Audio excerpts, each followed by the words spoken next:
अगर आप भी चाहते हैं कि RCM म्यूजिक के वीडियो सबसे पहले आप तक पहुंचे, तो लाल बटन को दबा के चैनल को सब्सक्राइब जरूर करें और साथ में बेल आइकन को दबाना ना भूलें।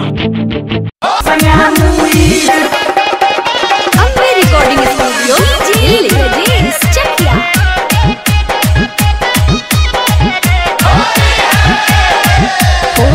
भैया बाड़े न मिलल बा मौका, ससुरारी से करब न धोखा, ससुरारी से करब न धोखा।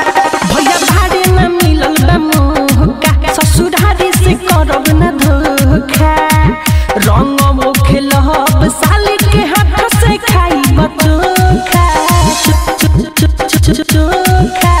बलिया दुनलिया दुनू रंग में चढ़ल बाटे बहारा रे।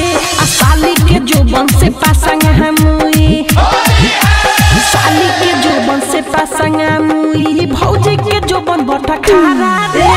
साली के जोबन से पासंग मुई, भौजी के जोबन बटा खारा रे। साली के जोबन से पासंग मुई, राकेश के संगे ले जाइबू ससुरारी हम भाई के घुमाई घुमाई।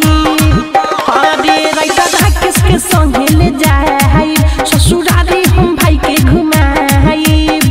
मिठू मार सहल गीतिया खूबे हम बजाई, खूबे हम बजाई। नौनिक मुकुंद विकास रही है अंगने में खड़ा रे। साली के जोबन से पासंग मुई, साली के जोबन से पासंग मुई, भौजी के जोबन बटा खारा रे। साली के जोबन से पासंग मुई, भौजी के जोबन बटा खारा रे। साली के जोबन से पासंग मुई। Recording studio Delhi.